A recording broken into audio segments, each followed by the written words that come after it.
Selamat pagi, saudara-saudara.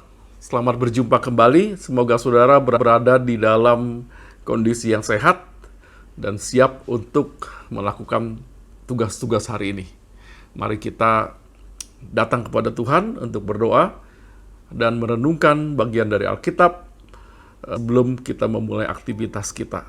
Mari kita berdoa. Ya Tuhan, pagi ini biarlah Engkau mengisi sanubari kami dengan firman-Mu, supaya kami terinspirasi dan apa yang kami lakukan hari ini benar-benar sesuai dengan apa yang Kau kehendaki. Berbicaralah kepada kami ya Tuhan, kami rindu mendengar sabda-Mu di dalam nama Tuhan Yesus. Amin. Saudara-saudara, pagi ini kita akan membaca Mazmur pasal 28 ayat pertama sampai ke-4. Mazmur 28 ayat pertama sampai dengan yang ke-4. Dari Daud. Kepadamu ya Tuhan, gunung batuku, aku berseru. Janganlah berdiam diri terhadap aku. Sebab jika Engkau tetap membisu terhadap aku menjadi seperti orang yang turun ke dalam liang kubur. Dengarkanlah suara permohonanku apabila aku berteriak kepadamu minta tolong. Dan mengangkat tanganku ke arah tempat-Mu yang maha kudus.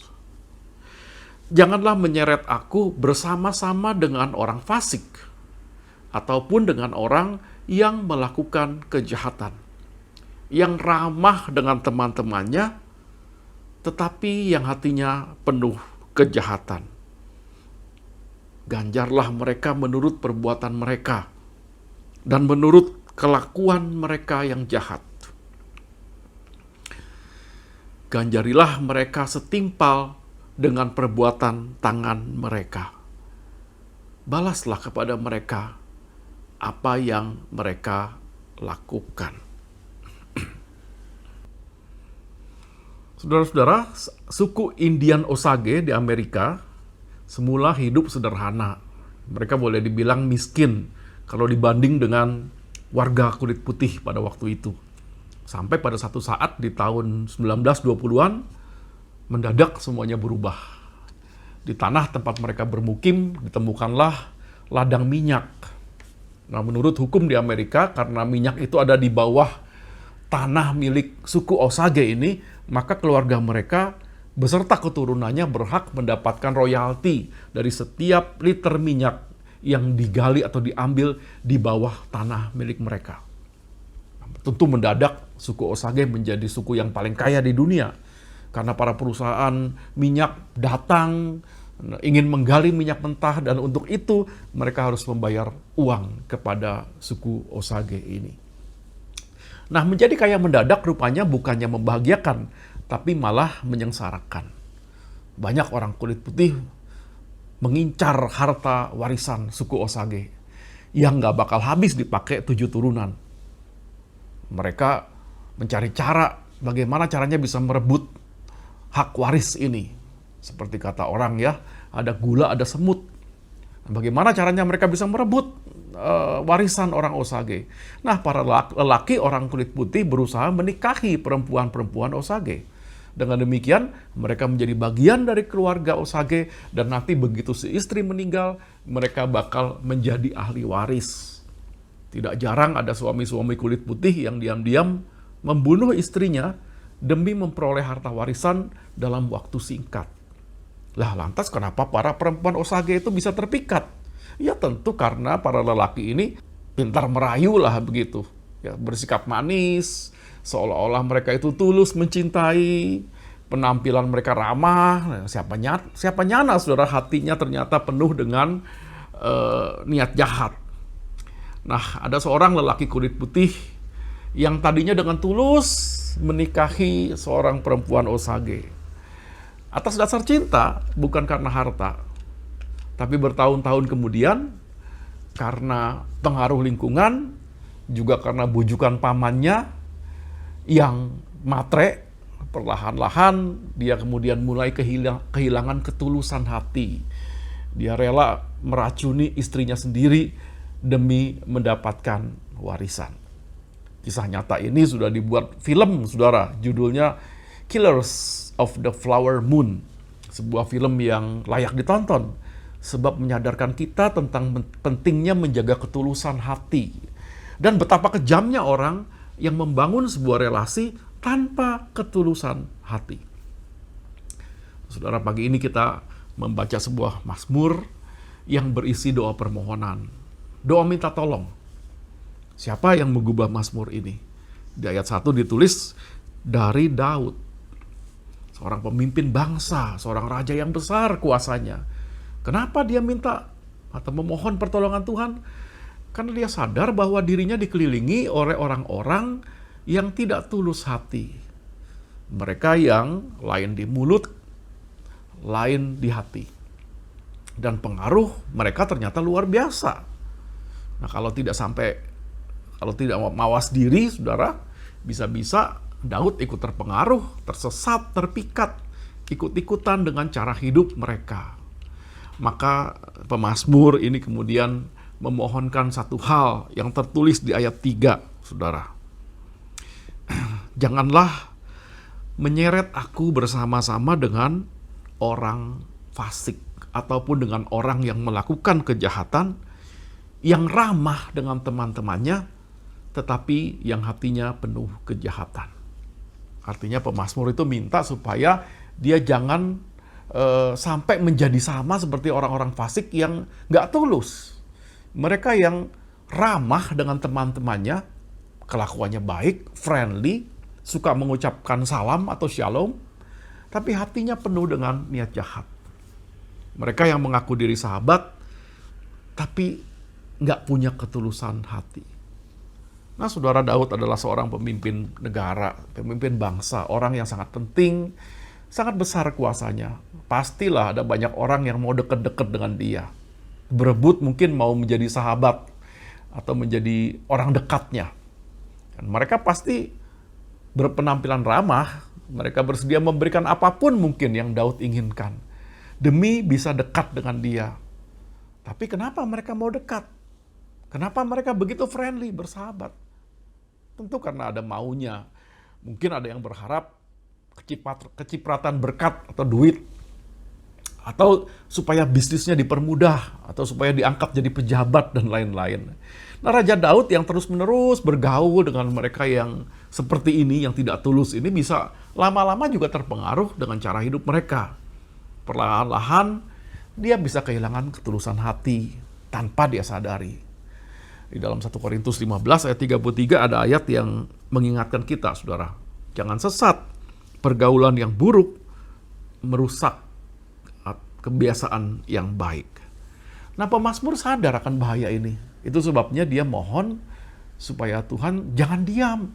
Supaya Tuhan bicara, menegur, menyadarkan dia ketika dia sudah mulai kehilangan ketulusan hati. Saudara-saudara, ada banyak relasi atau persahabatan yang bermula dari ketulusan hati. Tapi kemudian lama-kelamaan tanpa disadari mulai dicemari oleh ketidaktulusan. Ada 2 orang teman gereja yang sudah lama menjadi sobat akrab.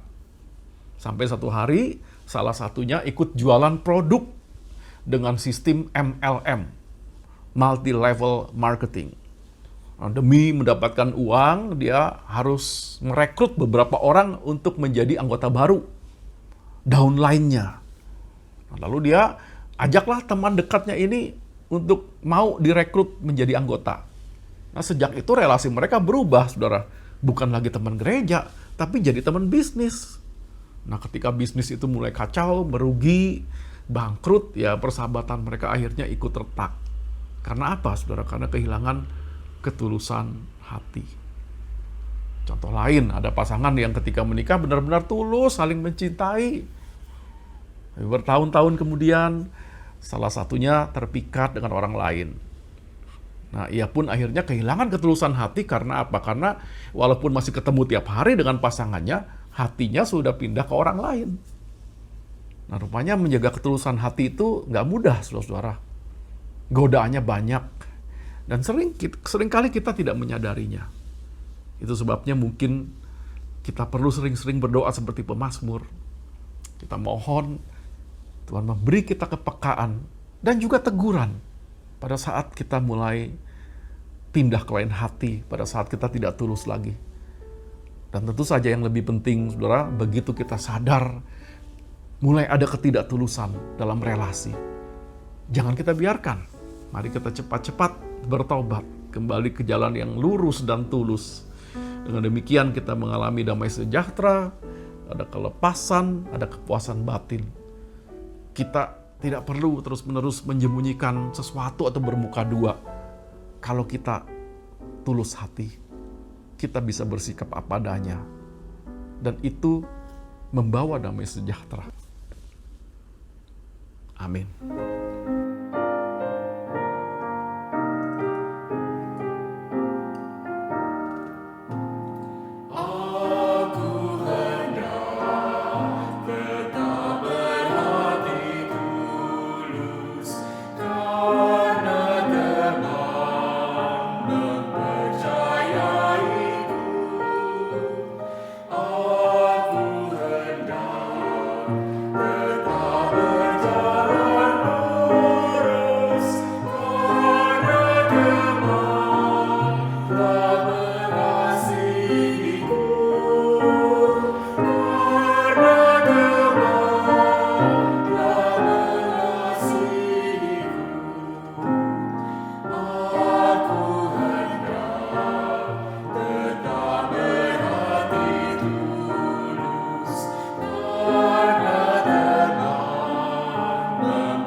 Mari kita berdoa, saudara.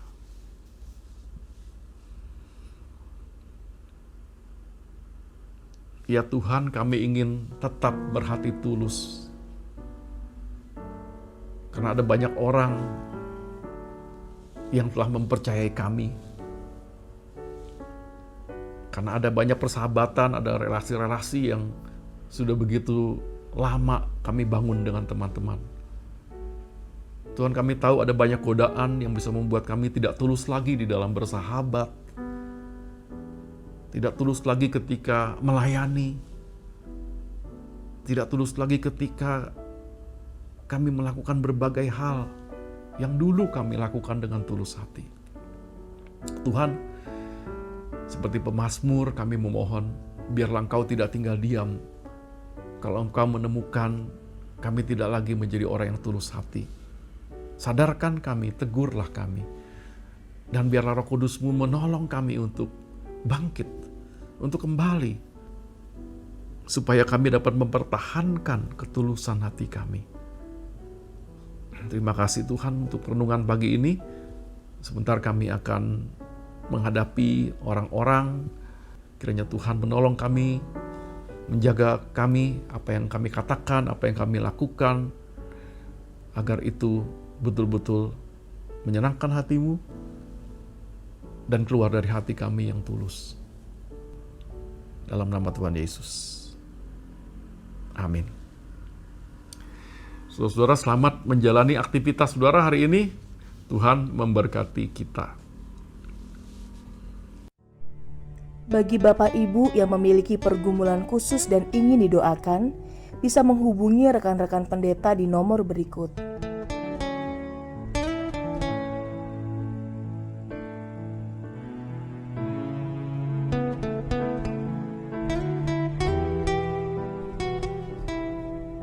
Tuhan Yesus memberkati.